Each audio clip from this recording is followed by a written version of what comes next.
ኣሜሪካ ምስ ኤርትራ ርክባታ ክትመሓሽ ድሌታት ኣለዋ ተባሂሉ ኣብ ዝግለጸሉ ዘሎ ኣቶ ጌታቸው ረዳ ንኢሳያስ ዘዋጽኦ ምስ ኣብዩ ክብል ኣዘራራቢ ጽሑፍ ዘርጊሕሎም። ኣብ ስዑድ ዓረብያ ልዕሊ 200 ተጋሩ ኢትዮጵያውያን ከቢድ ጅምላዊ ሓደጋ ቅትለት ኣጋጢሞም ከም ዘሎም ሓደ ካብ ትግራይ ዝወፀ ጸብጻብ ኣመልኪቶሎም።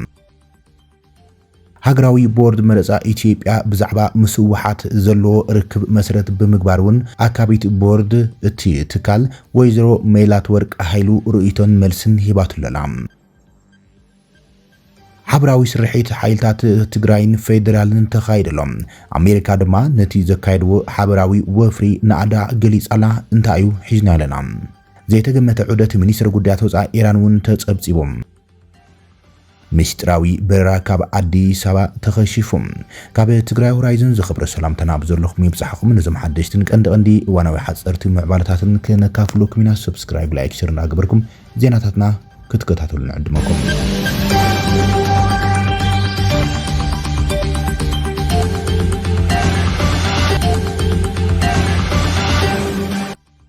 ኣማኻሪ ቀዳማይ ሚኒስትር አብይ አሕመድ አቶ ጌታቸው ረዳ ኢሳያስ ዘዋጽኦ ምስ ኣብዩ ክብል ኣዘራራቢ ጽሑፍ ዘርጊሕሎም።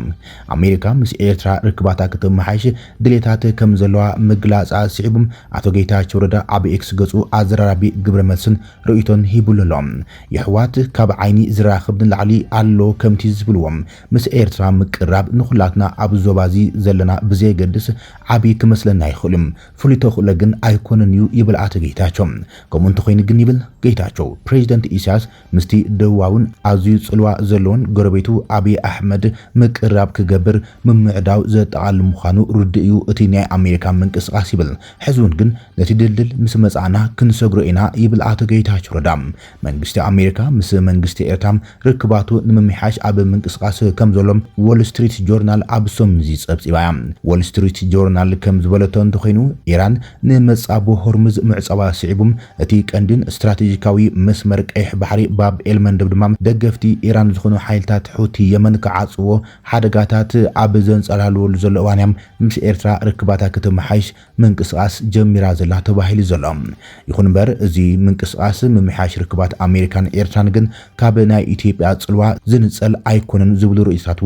እናወጽዮም ዝርከቡ ተንታኒ ፖለቲካን ሰላም ጸታን ኣብ ቀርና ኣፍሪካ ብቐንዱ ትግራይ ኢትዮጵያን ኤርትራን ዝኾነ ኣሉላ ሰሎሞን ኣብዚ ጉዳይ መሰረት ብምግባር ኣብ ማሕበራዊ ገጹ ኣብ ዘካፈሉ ጽሑፍ ኣሜሪካ ንሻዕብያ ክትቀርቦ ጀሚራ ስለዚ ብልጽግና ጉድ ኮይኑ ዝብል ዘረባ ኣሎ።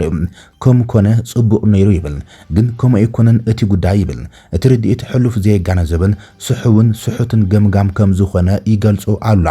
ብትእዛዝ ኣሜሪካ ቀዳማይ ሻዕብያን ብልጽግናን ዘለኩም ጸገም ፍትሖም ናብ ውግእ ከይተኣቱ ዝብል መፈራርሒ ከም ኣተዓረቕቲ ካልኣይ ዙር ኤማሬትስን ስዑድን ሸንሸል ወርቂ ኣብ ክሳድኩም ይግበራልኩም ቀይሕ ባሕሪ ካብ ናይ የመን ሁቲ ብሓባር ሓልዎም ኩሉ ማዕቕባት ካብ ዝባንኩም ተላዒሉ ዓንድሩ ወዘተ እዩ ኣብ ጉዳይ ምምሕያሽ ርክባት ኣሜሪካን ኤርትራን መሰረት ገይሮም ኣብ ዘካፈሎ ሓፂር ርእይቶም። ኣብ ስዑድ ዓረብያ ኣስታት 200 ተጋሩ ሓደጋ ጅምላዊ መርሸንቲ ብሰበስልጣናት ስዑድ ዓረብ ከም ዘንጸላሎም ሓደ ጸብጻብ ጠንቂቖሎም። ቢሮ መናእሰይ ትግራይ ህጹጽ ምሕጽንታ ኣብ ዘውጽኦ ደብዳቤም ልዕሊ 200 ተጋሩ ኢትዮጵያን ኣብ ስዑድ ዓረብ ሓደጋ ጅምላዊ ምሕረቲ አንጸላልዎም ከም ዘሎ ገሊጸሎም። እቲ ቢሮ ከም ዝበሎ ንማሕበረሰብ ዓለምን ሰበስልጣን መንግስቲ ፌደራልን ኣብ ዘቕረቦ ምሕጽንታ ኣብ ዝሕዝዋን ልዕሊ 200 መናእሰይ ኢትዮጵያ ተጋሩም ኣብ ቤት ማእሰርቲ ስዑድ ዓረብ ቅትለት ጽበዩ ከም ዘሎ ፍሊጠሎም። እቲ ቢሮ ዝሃቡ መግለጺ ከም ዘመልክቶ ኣብ ውሽጢ ስርዓተ ቅጽዓት ስዑድ ዓረብ ናዕበይ ዝኸድ ዘሎም ሰብኣዊ ቅልውላው ምልክት ዘርኢ ኮይኖም ካብ ክልላት ትግራይ፣ ዓፋር፣ ኦሮሞን ዝመጹ ስደተኛት ሕጋዊ ውክልና ወይ ፍትሓዊ ፍርዲ ከይረኽቡም ብጅምላ ናይ ሞት ፍርዲ የጋጥሞም ከም ዘሎ ይገሊጾም። እቲ ቢሮ ናብ ሚኒስትሪ ጉዳያት ወጻኢ ኢትዮጵያ ኣብ ዝለኣኾ ወግዓዊ ደብዳቤም ነዞም ኣብ ከባቢ ካሙንትጋ ኣሲሪ ኣብ ዝርከብ መዳጎን ማእኸል ስዑድ ዓረብ ካሚስ ሙሻይት ተታሒዞም ዘለዉ ዜጋታት ዘጋጥሞም ዘሕዝን ዘሕዝን ክውነት ብዝርዝር ኣቕሪቦሎም እዞም ብዙሓት ካብኣቶም ዝሓሸ ቁጠባዊ ዕድላት ንምድላይ ናብ ስዑድ ዓረብ ዝተጓዓዙ ውልቀ ሰባት ኣብ ሕጋዊ ባዶነት ተዓፂሞም ዘለዉ ኢሎም ሕጋዊ ፍቃድ መንበሪ ስለ ዘይብሎም ኣብ ከቢድ ክሲ ናይ ምክልኻል መሰል ስለ ዝኽልከሎም እቲ ቢሮ ዘሰንብድን ኢሰብኣውን ኢሉ ዝገለጾም መሰረታዊ ሰብኣዊ መስላትን እህግራዊ ሕጊ መዐቅንታትን ዝጥሕሱ ጅምላዊ ሞት ፍርዲም ዝበጽሖም ዘሎ ኢሎም ኣብ ውሽጢ ዘን መዳጎኒ ማእከላት ዘሎ ኩነታት ዘሕዝን ምዃኑ ይግለጽ ተጣባቅቲ ሰብኣዊ መስላት ኣብ ልዕሊ እስራ ዝፍጸም ኣካላውን ስነ-ኣእምሮዊ ንገሰት ብተደጋጋሚ ሰንደቕ ዕላማ ክገብሩ እኳ ተጸንሖም ሕዚ ግን እቲ ኩነታት ናብ ህላዋዊ ስግኣት ተሰጋጊሮሎም ኣብ ኢትዮጵያ ተመሊሶም ዘለዉ ስድራ ቤታት ደቆም ዕለተ ቅትለት ክውሰን ኣብ ጽበይሉ ዘሎ እዋን ሰዓትን እናተዓዘቡ ኣብ ቀጻሊ ስቃይ ይነብሩ እዮም ዘለዉ ኢሎም እዞም መንእስያት ብዘይ ፍርዲ ነዊሕ እዋን ኣብ ማእሰርቲ ይርከቡ ከም ዘለውን ኣብ መወዳእታ ድማ ግሉጽነት ይኹን ናይ ይግባይ ዕድል ብዘይህብ መስርሖም ፍርዲ ክሕረዱ ከም ዝግበር እዮም እቲ ቢሮ ኣጠንቂቖም እቲ ቢሮ እቲ ብጅምላዊ ሞት ፍርዲ ንኢትዮጵያውያን ጥራሕ ዘይኮነስ ብሓፈሻም ንሰብኣውነት ዝጸርፍ ምዃኑ ዝገለጸ እቲ ቢሮም ከምዚ ዓይነት ተግባራት ኣብ መንጎ ኢትዮጵያን ስዑድ ዓረብን ነዊሕ እዋን ጽንሐ ዲፕሎማስያዊ ርክብ ብከቢድ ክጎድእ ከም ዝኽእል የጠንቂቖም እቲ መግለጺ ነቲ ኩነታት ክብሪ ኩሎም ኢትዮጵያውያን ዝትንክፍን ኣብ ልዕሊ ህዝቢ ዘይተዓደነ ስነ-ኣእምሮዊ ጾር ዘንብርን ሃገራዊ ቅልውላዊ ዘስዕብ ምዃኑ እዩ ኣጠንቂቖም ቢሮ ጉዳያት መንእሰያት ትግራይ ሕዚ ሚኒስትሪ ጉዳያት ወጻኢ ኢትዮጵያ ኩሎም ዲፕሎማስያዊ መስመራት ክጥቀሙ ብህፁፅ ጻውዒት ተቕሪቡ ዘሎ እቲ ቅትለት ደው ንምባል ህይወት እዞም ዜጋታት ዘዕቅብ ዲፕሎማስያዊ ውሳነ ንምውሓስን ምስ ኤምባሲ ስዑድ ዓረብ ብቁልጡፍ ምትእታውን ጻዕርታትን ክገብር እዩ ጠሊቡ ዘሎ ሃገራዊ ቦርድ መረፃ ኢትዮጵያ ብዛዕባ ምስ ህወሓት ዘለዎ ርክብ መሰረት ብምግባር ግብረ መልሲ ይበሎም እቲ ቦርድ ምስቲ ፍቃዱ ዝተሰረዘ ህወሓት ርክብ ከም ዘይብሉ ብግልፂ ኣፍሊጦም ሃገራዊ ቦርድ መረፃ ኢትዮጵያ ምስ ህዝባዊ ወያነ ሓርነት ትግራይ ህወሓት ዝኾነ ርክብ ከም ዘይብሉ ኣፍሊጦም ኣዶ መንበር እቲ ቦርድ ወይዘሮ ሜላት ወርቂ ሃይሎም ብ15 ማይ 2018 ኣብ ዝሃበቶ ጋዜጣዊ መግለፂ እቲ ቦርድ ፍቃድ ናይቲ ውድብ ከም ሰረዘን ኣብ ዝዋን እዚ ምስቲ ውድብ ዝኾነ ርክብ ከም ዘይብሉን ኣረጋጊጻ እቲ ቦርድ ኣብ ትግራይ መረፃ ዝካየደሉ ኩነታት ንምፍጣር ዝሰርሖ ስራሕቲ ከም ዝቕፅል እታ ኣዶ መንበር ቦርድ መረፃ ኢትዮጵያ ገሊጻላ ትግራይ ብደረጃ ፌደራል ተወኪላም ብህዝቢ ብዝተመረፀ መራሒ ክትመሓደር ከም ዘለዋ ዘመልከተት እታ ኣዶ መንበር ቦርድ ሻድሻ ሃገራዊ መረፃ ኣብ ዘይተኻየደሎም ከባቢታት ኢትዮጵያ ተናዊሑ ከም ዝነበረ ብምዝኻር ኣብ ትግራይ ድማ ኩነታት ምቹው እንትኸውን ተግባራዊ መረፃ ከም ዝግበር ገሊጻላ ህዝባዊ ወያነ ሓርነት ትግራይ ኣብዚ ዝሓለፈ ሰሙን ኣብ 2012 ዓመተ ምህረት ዝተመረፀ መረፃ ስዒቡ ዝተጣየሸ ክልላዊ ቤት ምክርን መንግስትን ንምምላስ ወሲኖም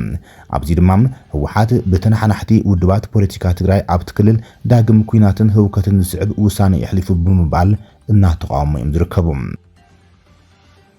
ሓበራዊ ስርሒት ፖሊስ ፌደራል ትግራይ ንኣዳ ኣሜሪካ ቀሪብሎም ኣብ ኣዲስ ኣበባ ዝርከብ ኤምባሲ ኣሜሪካ ፖሊስ ፌደራል ኢትዮጵያን ፖሊስ ትግራይን መራሒ መርበብ ዘይሕጋዊ ምስጋር ደቂ ሰባትን መሻርክቱን ኣብ ትሕቲ ቀይዲ ብምእታም ናኣዱ ገሊጾሎም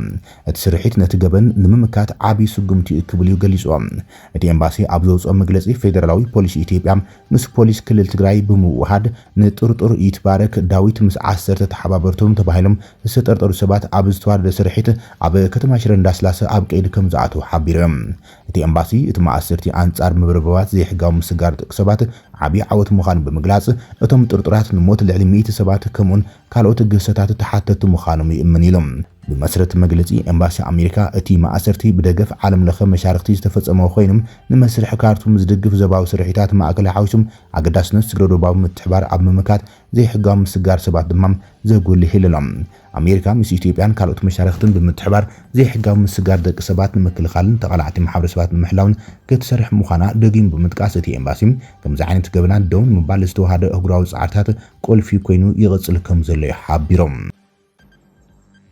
ዘይተገመተ ዑደት ሚኒስትሪ ጉዳያት ወጻኢ ኢራን ተጸብጺበሎ ኢራን ብሚኒስትሪ ጉዳያት ወጻኢያ ዝምራሕ ልኡኽ ናብ ፓኪስታን ከም ዝሰደደ ተፈሊጦሎም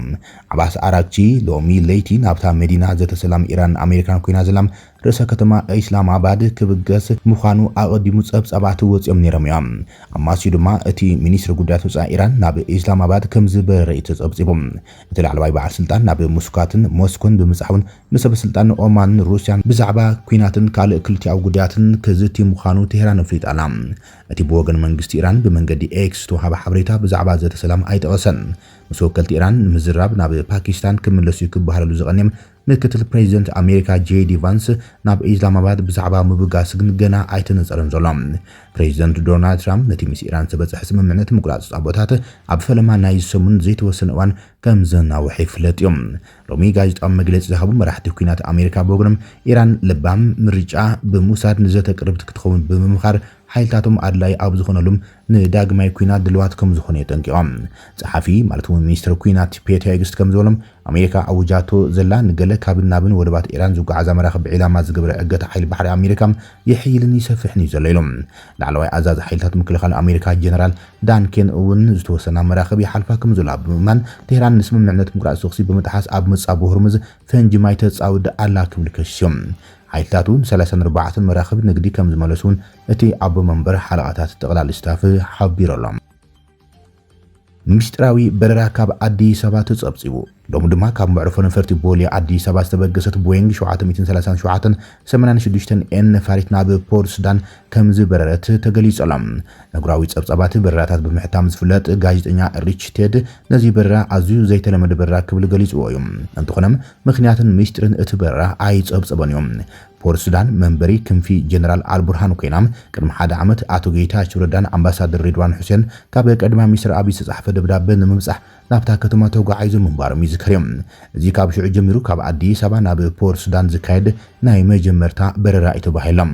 ኣብ ዝሓለፈ ሒደት ኣዋርሕ መንግስቲ ኢትዮጵያ ንሓይሊ ቁልጡፍ ምላሽ ሙሉእ ድጋፍ ይገብረሎ ዝብል ሰፊሕ ጸብጻብ ስዒቡ ዝምድና መንግስታት ኣዲስ ኣበባን ፖርት ሱዳንን ኣዝዩ ተኣፋፊ ኮይኑ እናቐጽለ ዝርከብ